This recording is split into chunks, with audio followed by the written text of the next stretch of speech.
Baik, bismillahirrahmanirrahim. Assalamualaikum warahmatullahi wabarakatuh.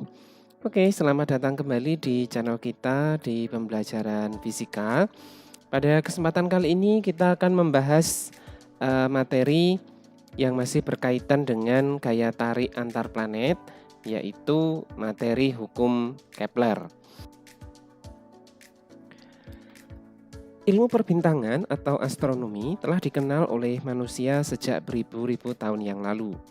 Sejak dahulu, gerakan bintang-bintang dan planet yang terlihat bergerak relatif terhadap bumi ini telah menarik perhatian para ahli astronomi, sehingga planet-planet dan bintang-bintang tersebut dijadikan sebagai objek penyelidikan. Hasil penyelidikan mereka mengenai pergerakan planet-planet dan bintang-bintang tersebut kemudian dipetakan ke dalam suatu bentuk model alam semesta. Nah, dalam perkembangannya, beberapa model alam semesta telah dikenalkan oleh para ahli astronomi.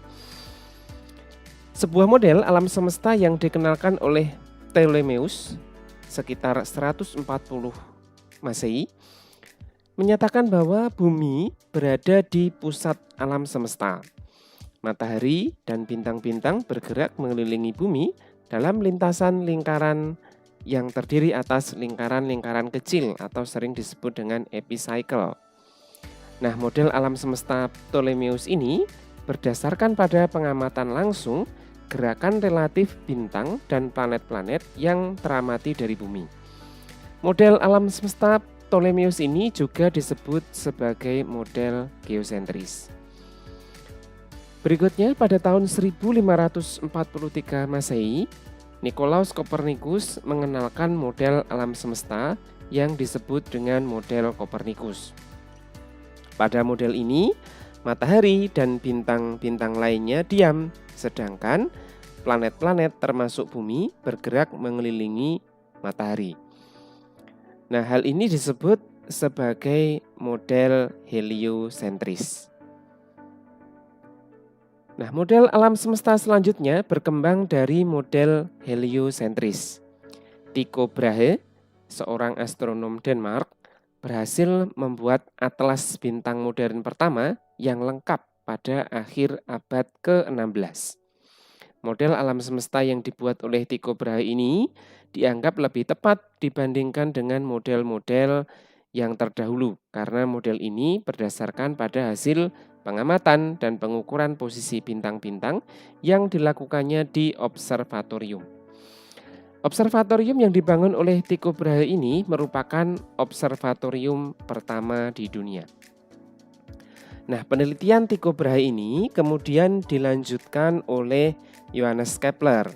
Melalui data dan catatan astronomi yang ditinggalkan oleh Tycho Brahe, Kepler berhasil menemukan 3 hukum empiris tentang gerakan planet. Nah, berikut hukum Kepler 1, 2, dan 3. Kita mulai dari hukum 1 Kepler. Kita lihat pada gambar sebelah kiri.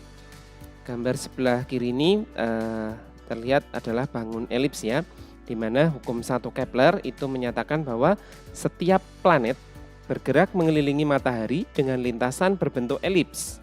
Kemudian matahari berada pada salah satu titik fokusnya.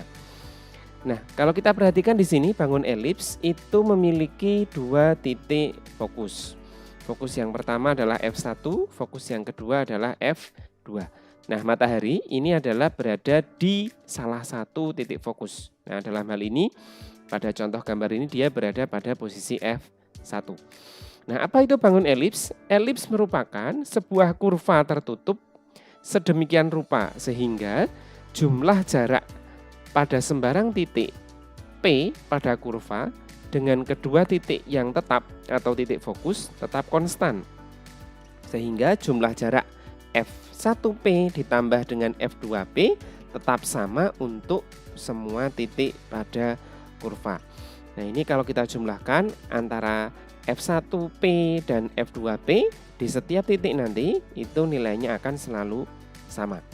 Nah, sebagai konsekuensi dari hukum 1 Kepler ini, kalau kita lihat ketika planet ini bergerak mengelilingi matahari, maka jarak planet terhadap matahari ini tidak selalu sama.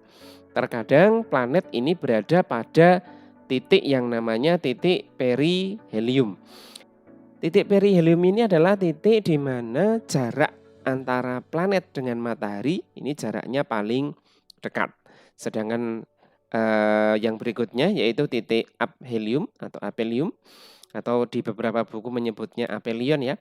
Ini adalah titik yang terjauh, yaitu titik di mana jarak antara planet dengan matahari ini adalah paling jauh. Jadi ada 2 titik sebagai konsekuensinya, yaitu titik perihelium atau titik terdekat, kemudian ada titik aphelium atau titik terjauh, jarak antara planet terhadap